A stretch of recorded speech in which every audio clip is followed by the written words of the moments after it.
Hello friends, आप सभी का अपने यूट्यूब चैनल पर हार्दिक स्वागत है। इस वीडियो में हम बात करने वाले हैं Uttar Pradesh state medical faculty latest update के बारे में। वीडियो सारे स्टूडेंट के लिए इंपॉर्टेंट रहने वाला है, इसलिए इस वीडियो को अंत तक देखते रहें। वीडियो को लाइक करें, शेयर करें और अभी तक चैनल को सब्सक्राइब नहीं किए हैं या चैनल पर पहली बार विजिट कर रहे हैं तो तुरंत चैनल को सब्सक्राइब कर लें। बेल आइकन के साथ साथ ऑल के बटन पर क्लिक कर लें, जिससे कि सारी इन्फॉर्मेशन आपके पास सबसे पहले और फ्री में पहुँचती रहे। तो चलिए फ्रेंड्स, वीडियो को स्टार्ट करते हैं। तो यहाँ पर हम बात करने वाले हैं कि कितने रैंक तक के स्टूडेंट को आसानी से डिप्लोमा इन लैब टेक्नीशियन यानी लैब टेक्नीशियन डिप्लोमा आसानी से मिल जाएगा। यानी आपकी कितनी रैंक होनी चाहिए जिससे कि आप आसानी से लैब टेक्नीशियन का डिप्लोमा कर सकें, आपको आसानी से काउंसलिंग में लैब टेक्नीशियन का डिप्लोमा मिल जाए। और क्या आपको नहीं करना चाहिए जिससे कि आपको गवर्नमेंट कॉलेज ना मिले, यानी किन टर्म एंड कंडीशन का आपको ध्यान रखना होगा। सबसे पहले सीटों की संख्या की अगर बात करें तो डिप्लोमा इन लैब टेक्नीशियन में गवर्नमेंट सेक्टर में इस साल उत्तर प्रदेश स्टेट मेडिकल फैकल्टी के अंतर्गत 900 सीटें रखी गई हैं। वहीं प्राइवेट सेक्टर में यानी प्राइवेट कॉलेजों में 619 सीटें रखी गई, यानी 900 गवर्नमेंट सेक्टर में और 619 प्राइवेट सेक्टर में, जो कि मिलाकर 1519 सीटें हो जाती हैं।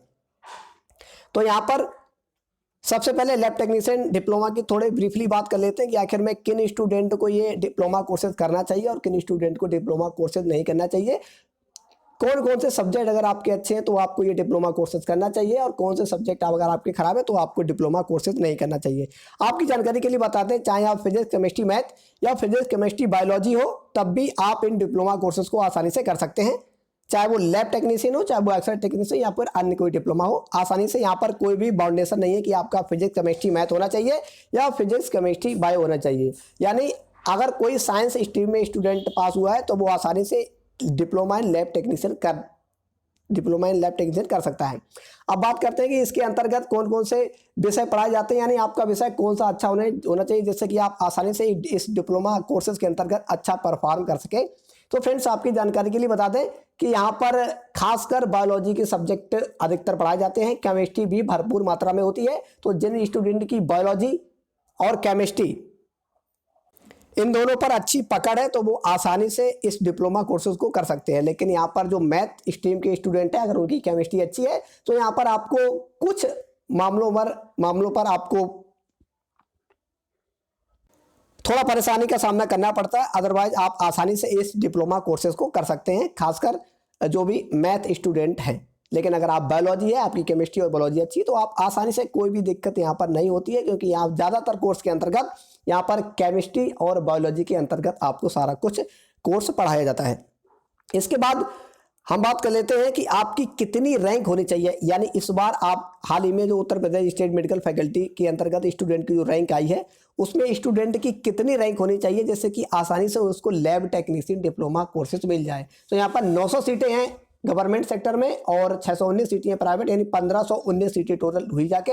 यहाँ पर जो भी स्टूडेंट डिप्लोमा लैब टेक्नीशियन करना चाहते हैं उसकी जानकारी के लिए बता दें कि अगर आप गवर्नमेंट कॉलेज की फिराक में, यानी अगर आप गवर्नमेंट कॉलेज चाहते हैं तो यहाँ पर ओबीसी यानी 900 सीटों में से 243 सीटें जो अलाउड की जाएंगी वो ओबीसी कैटेगरी के स्टूडेंट को अलाउड की जाएंगी। और जो एससी स्टूडेंट है 189 यानी 189 सीटें जो है एससी कैटेगरी को अलाउड की जाएंगी। उसके बाद 18 सीटें एसटी कैटेगरी को अलाउड की जाएंगी और ईडब्ल्यूएस को 90 सीटें अलाउड की जाएंगी। और जनरल विदाउट ईडब्ल्यूएस कैटेगरी यानी जनरल जिनके पास ईडब्ल्यूएस का सर्टिफिकेट नहीं है उनको 360 सीटें अलाउड की जाएंगी। यहाँ पर आपकी जानकारी के लिए बता दें, जो भी हमने ये डाटा निकाला है वो आपके आरक्षण के आधार पर निकाला है, यानी 70% ओबीसी, 21% एससी, 2% एसटी और 10% ईडब्ल्यूएस और विदाउट ईडब्ल्यूएस 40%, यानी 360 सीटें जनरल विदाउट ईडब्ल्यूएस, ओबीसी की 243, एससी की 189, एसटी की 18 और जनरल विथ ईडब्ल्यूएस की 90 सीटें इस साल 900 सीटों में से, गवर्नमेंट की 900 सीटों में से स्टूडेंट को इस प्रकार से अलाउड की जाएंगी। इस प्रकार आप प्राइवेट में भी निकाल सकते हैं कि प्राइवेट में 619 में से कितनी कितनी सीटें अलग अलग कैटेगरी को जाने वाली है। 619 में से कितनी ओबीसी को जाएंगी, कितनी एससी की जाएंगी, कितनी एसटी की जाएंगी, कितनी ईडब्ल्यूएस और कितनी विदाउट ईडब्ल्यूएस जनरल कैटेगरी को जाएंगी। यहाँ पर काफी सारे स्टूडेंट में ये डाउट अभी तक बना हुआ होगा, शायद अगर है डाउट बना हुआ तो आप कमेंट्स बॉक्स में जरूर बताइएगा। यहाँ पर आसानी से स्टूडेंट का दिलो दिमाग में एक ही रहता है कि हमारी जितनी रैंक होगी उसके आधार पर हमें कॉलेज अलाउड कर दिया जाएगा, लेकिन ऐसा यहाँ पर नहीं होता है। आपकी रैंक अगर 50% रोल पे अदा करती है तो यहाँ पर 50% आप किस कैटेगरी से बिलोंग करते हैं वो भी रोल पे करता है कि आपको वो पर्टिकुलर कोर्स मिलने वाला है कि नहीं मिलने वाला है। तो यहाँ पर जिन स्टूडेंट की रैंक 2500 तक है, ध्यान दीजिएगा, जिन स्टूडेंट की रैंक 2500 तक है वो ही कृपया इस बार अपना सीट लॉक करें, क्योंकि इससे पहले जब पीडीएफ फॉर्मेट में आपका मेरिट लिस्ट पब्लिश होती थी तो उसमें आसानी से स्टूडेंट सर्च कर लेता था, एक डाटा निकल के आ जाता था कि कितने स्टूडेंट ईडब्ल्यूएस कैटेगरी से बिलोंग करते हैं, कितने स्टूडेंट एससी कैटेगरी से बिलोंग करते हैं, कितने स्टूडेंट एसटी कैटेगरी से बिलोंग, कितने ओबीसी। तो एक प्रकार से एक अंदाजा लग जाता था कि इतने स्टूडेंट इतनी परसेंटेज के ऊपर है तो आसानी से हमें ओबीसी कैटेगरी या जनरल कैटेगरी या एससी कैटेगरी में लैब टेक्नीशियन कोर्स मिल जाएगा। लेकिन इस बार कोई भी पीडीएफ फॉर्मेट उत्तर प्रदेश स्टेट मेडिकल फैकल्टी ने मेरिट लिस्ट का पब्लिश नहीं किया है। ये एक सोची समझी फैकल्टी की साइज है जिससे कि आसानी से स्टूडेंट इस भ्रम में रहे कि हमें इतने मिल जाएगा इतनी नहीं मिल जाएगा। तो अगर जिस स्टूडेंट की रैंक 2500 तक है वो ही कृपया अपना सीट लॉक करें, अन्यथा की स्थिति में जो भी आपका काउंसलिंग फीस लग रहा है, आपकी जानकारी के लिए बता दें यहाँ पर काउंसलिंग फीस इस बार नए सिरे से लग रहा है। हालांकि पिछले सालों में कभी भी काउंसलिंग फीस नहीं स्टूडेंट से नहीं ली गई। इस बार से पर काउंसलिंग की दर, यानी अगर आप फर्स्ट राउंड काउंसलिंग करवाते हैं उसमें पार्टिसिपेट करते हैं सीट लॉक करते हैं तो आपको 500 रुपए ऑनलाइन पे करना होगा। अगर आप सेकंड राउंड काउंसलिंग कराते हैं तो भी आपको 500 रुपए पे करना होगा। अगर आप by the chance third round counselling कराते हैं तो आपको 500 रुपए पे करना होगा। उसके बाद भी अगर आप ऑफलाइन काउंसलिंग कराते हैं तो उसका आपको अलग से पेमेंट करना होगा। तो यहाँ पर ध्यान दीजिएगा कि जिस स्टूडेंट की रैंक 2500 तक है वो ही कृपया लैब टेक्नीशियन के लिए अपना सीट लॉक करें। और सीट लॉक करने किस प्रकार नहीं करना चाहिए, जैसे कि आपको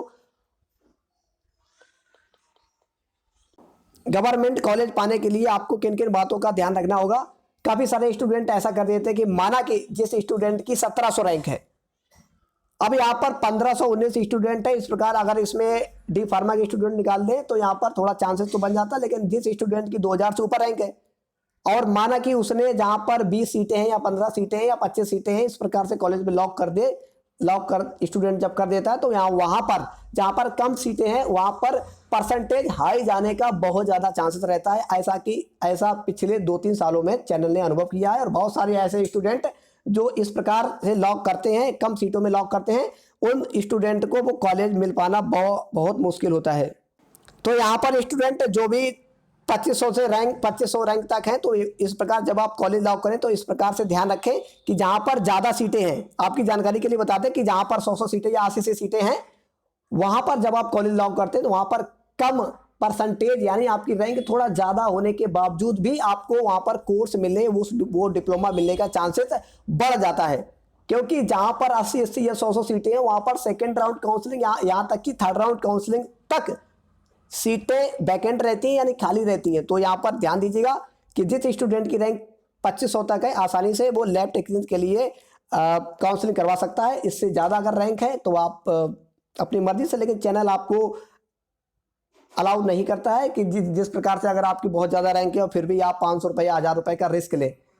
इसके बाद आप अगर सेकेंड राउंड काउंसलिंग के लिए देखते हैं तो आसानी से अगर आप रैंक ज़्यादा है तो आप कर सकते हैं। लेकिन फर्स्ट राउंड काउंसलिंग में आपकी जानकारी के लिए बता दी, फर्स्ट राउंड काउंसलिंग में जो ज़्यादा जिनकी परसेंटेज बहुत अच्छी होती है उनको कॉलेज मिलने का चांसेस सबसे ज़्यादा होता है। वीडियो कैसा लगा कमेंट्स बॉक्स में कमेंट करके जरूर बताइएगा। आपकी कितनी रैंक है और आप किस कैटेगरी से बिलोंग करते हैं और आप कौन सा डिप्लोमा कोर्सेज करना चाहते हैं, कमेंट्स बॉक्स में कमेंट करके पूछ सकते हैं। बहुत जल्द आपको वो आंसर मिल जाएगा। Thanks for watching and subscribe my channel.